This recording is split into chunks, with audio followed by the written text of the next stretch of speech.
Bestial est enfin disponible sur ADN et bon sang, quel plaisir de retrouver le Cosmos plus d'un an après la saison 4 de Wakfu. Un animé ô combien intéressant, se déroulant durant l'ère du Waven, donc bien après les événements du manga Wakfu La Grande Vague, et franchement je me suis régalé à découvrir cette histoire. Même avec peu de moyens, on voit qu'Ankama est capable de faire de très belles séries d'animation, avec des musiques qui comme d'habitude nous font voyager et des scènes juste sublimes à visionner. Enfin au-delà de ça, dans cette vidéo on va s'attarder sur les éléments les plus importants, ainsi que sur les révélations que nous offre Bestial, et ce que ça pourrait signifier pour la suite des œuvres du Cosmos. Vous verrez qu'il y a potentiellement des petites indications sur le contenu des futures séries, notamment sur la saison 5 de Wakfu. Bon du coup je pense que vous l'aurez compris, mais si vous avez toujours pas vu la série, je vous recommande fortement de la visionner puisqu'on va spoil. Vous aurez tout le loisir de revenir par la suite et découvrir avec nous ces 5 faits importants que la série nous divulgue. Une vidéo que j'ai l'honneur de réaliser en collaboration avec ADN, un partenaire qui me permet de vous offrir 2 codes d'un mois d'abonnement, alors si ce n'est toujours pas fait, foncez en description pour tenter de gagner un code d'un mois d'abonnement ADN sur Twitter,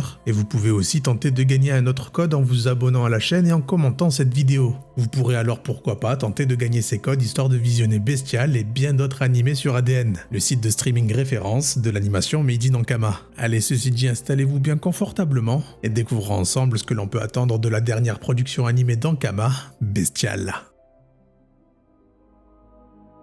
Le premier élément qui m'a vraiment beaucoup marqué, c'est l'omniprésence des Osamodas dans Bestial. Bien évidemment que le thème de l'anime explique l'importance d'avoir la classe phare protectrice de la faune du monde des 12 dedans, mais elle est tellement présente que j'ai l'impression qu'on cherche à nous expliquer qu'après le cataclysme qu'a causé la Grande Vague, les Osamodas ont pris une place prépondérante dans ce nouveau monde. Faut dire que la nourriture doit se faire rare, et sans des experts pour réintroduire la faune qu'avait autrefois ce monde, il est en risque d'être dur pour les survivants. Un monde métamorphosé où on découvre qu'en plus d'un royaume, des terres sont administrées par des barons Osamodas qui ont à leur solde de nombreux soldats Osamodas, et des terres qui à première vue sont composées uniquement d'Osamodas. Comme s'ils avaient décidé d'appliquer une politique d'ostracisme. Peut-être qu'ils n'ont plus confiance aux autres douziens composant ce monde. Ce qui est sûr, c'est que eux pour le coup restent fidèles à eux-mêmes en veillant sur les animaux restants.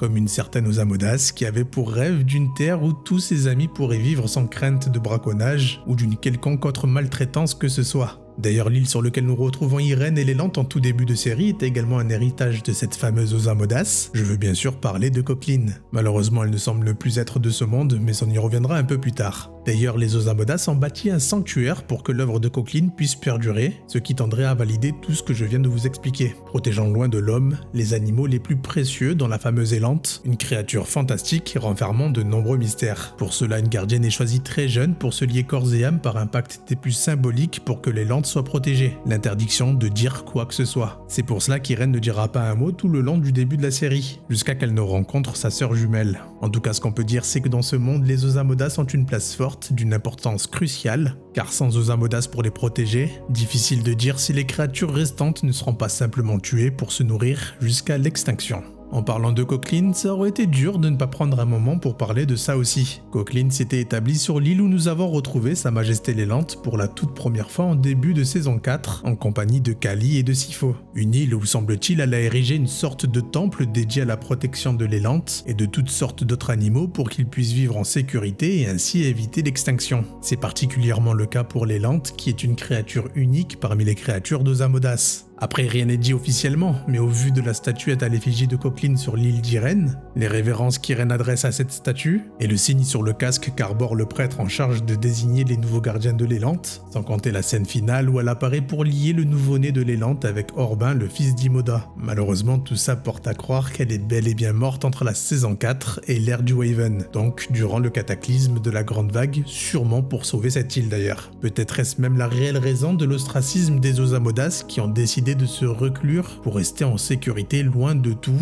lorsqu'ils ont perdu leur plus grande héroïne. Irène serait alors quelque part l'héritière de Coqueline, elle qui était la gardienne de l'Élante autrefois. C'est désormais la tâche d'autres Osamodas désignés à leur plus jeune âge grâce à un culte propre aux fidèles de Coqueline. Je vous avoue que ça m'a fait un peu quelque chose de savoir qu'elle nous a quittés. Reste à savoir les circonstances exactes qui ont mené à ça et très certainement que ce sera expliqué dans le manga Wakfu La Grande Vague. Pour rester dans le thème avec l'Élante, je la trouve vraiment très intrigante. Je sais pas pour vous, mais pour moi, elle semble sortir d'un monde complètement différent, comme si elle ne provenait pas du monde des 12. Je pense même que c'est justement parce qu'elle est unique en ce sens que Coqueline s'est mis en tête de la protéger de tous. dangereuse. Elle savait que ses propriétés, quelque peu surnaturelles, attireraient l'attention de chasseurs comme Karn, qui souhaiteraient pourquoi pas devenir immortel ou surpuissant en mangeant de sa viande. Tout cela à cause des légendes et des mythes qui entourent ce pauvre animal. Ce qui est certain en tout cas, c'est que ses gardiens, eux, bénéficient en quelque sorte des bienfaits de l'élante. Ce qui explique pourquoi Orbin, qui était atteint d'une maladie mortelle, a pu guérir en s'unissant à l'enfant de l'élante. Une union qui rappelle d'ailleurs fortement le lien que peuvent avoir les êtres provenant des Dofus héliatropes, comme si le procédé devait un peu suivre ce dernier pour que l'union puisse exister. Une union obligatoire pour qu'un nouveau-né élante puisse voir le jour en se liant avec un Osamodas pur et innocent. C'est même à se demander si un lien plus profond pourrait être envisagé entre l'élante et les héliatropes. Mais pour le moment, les ressemblances n'iront pas plus loin que ce fameux lien qui a permis quelque part la naissance d'une nouvelle génération d'élantes et de gardiens. Une créature dont s'est inspiré Coqueline pour créer sa marque symbolisant les 3 yeux de l'élante sur son casque. Une créature qui obsède encore Karn, qui n'a pas abandonné l'idée de mettre l'élante dans son assiette pour devenir encore plus fort qu'il ne l'est aujourd'hui. D'ailleurs, en parlant de Karn, quelle belle surprise que le personnage de Karn. C'est un personnage qui m'a marqué à tel point que je souhaite absolument faire une vidéo uniquement sur lui. Un Yop qui est là depuis l'aube des temps, un immortel de plus qui, comme il le dit si bien, a été un témoin immuable et privilégié de l'histoire. Mais contrairement à ce qu'on pourrait croire, lui ne tire pas son immortalité du dieu Yop, mais plutôt d'une toute nouvelle chose qu'on apprend tous avec Bestial. En mangeant des bestioles rares et puissantes du monde des 12, on peut accroître sa puissance et sa longévité. C'est ainsi que Karn a pu vivre aussi longtemps et acquérir sa puissance incroyable. Et bien plus que ça encore, c'est ce qui l'anime au quotidien. Il ne vit que pour traquer des créatures puissantes dans le but de s'en nourrir et devenir de plus en plus fort. Mais malheureusement au fil du temps, l'éternité est devenue un fardeau sans véritable sens, sans compagnon pour vivre ses aventures avec lui. Et cela jusqu'au jour où il fera la rencontre de Gulthard, un homme si brillant qu'il représentait à ses yeux la vie elle-même qu'il voulait absolument goûter pour voir les bienfaits que ça lui apporterait. Malheureusement, ça brisera son amitié avec Gulthard qu'il ne reverra plus jamais. À mes yeux, au-delà de tout ça, il est en quête d'une sensation inconnue encore pour lui car il n'a jamais été poussé dans ses retranchements. Il cherche à vivre la peur de mourir pour lui donner une raison suffisante de continuer à s'accrocher à la vie. Chose qu'il finit enfin par découvrir avec Irène lorsqu'elle était à 2 doigts d'en finir avec lui. Bestial nous a offert un personnage masterclass et au vu de sa longévité, il y a de grandes chances qu'on puisse le retrouver encore ailleurs à l'avenir comme dans la saison 5 de Wakfu ou encore dans le manga Wakfu la Grande Vague. Une figure qui n'est ni maléfique ni héroïque, un simple Yop en quête du grand frisson en traquant des cibles redoutables. C'est donc tout à fait logique qu'à la toute fin il se relance à la poursuite de l'élante. Enfin, je pense plutôt qu'il cherche à revivre le grand frisson que lui a fait vivre Irène.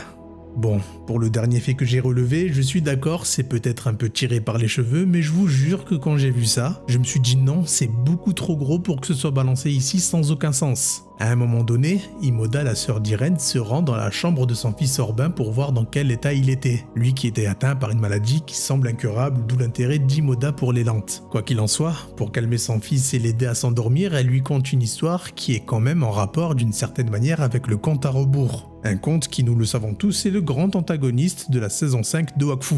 Et grâce au dernier live de Tot, on sait que le conte sera accompagné dans ses œuvres. Qui de mieux placé que Jiva, la protectrice de Javian, pour accompagner le conte dans cette saison 5. Après tout, elle est elle aussi en partie responsable du sort qui a condamné Frigost. Alors quand j'ai vu qu'Imoda contait une histoire sur Jiva, je me suis dit qu'il y avait forcément quelque part une envie de récompenser les plus attentifs. Et si on prête attention au récit du conte, on comprend qu'elle se retrouve au bord du monde, le visage empli de regrets, à la recherche d'un nouveau but à donner à sa vie pour oublier son passé. Bon, les plus connaisseurs me diront que c'est la perte de son amour, Ulgrud, qui est la cause de cette tristesse, mais j'y vois personnellement des causes plus récentes à l'ère dans laquelle nous nous trouvons. Faut pas oublier qu'on se retrouve quelques années après la catastrophe de la Grande Vague et probablement que les histoires racontées aux enfants de cet âge sont en rapport avec l'ère dans lequel ils vivent, tout comme Alibert le faisait autrefois en racontant l'histoire d'Ogrest à Hugo étant enfant. Après, chacun est libre de son interprétation concernant ce dernier fait, mais me concernant, je veux croire en un petit clin d'œil laissé pour ceux qui auront fait attention à ce détail détaillé.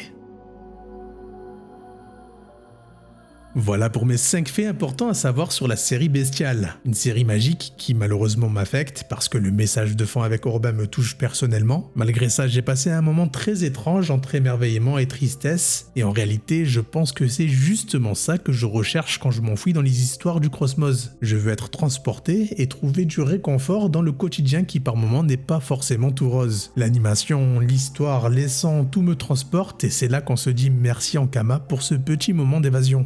J'espère que vous aussi vous aurez apprécié cette série, je compte encore en parler, alors restez aux aguets. Et je remercie bien évidemment encore ADN pour le partenariat qui me permet de vous offrir ces codes d'abonnement. Les liens sont en description. Allez, il est temps pour moi de vous laisser, c'était Zaki, pour vous servir. Ciao.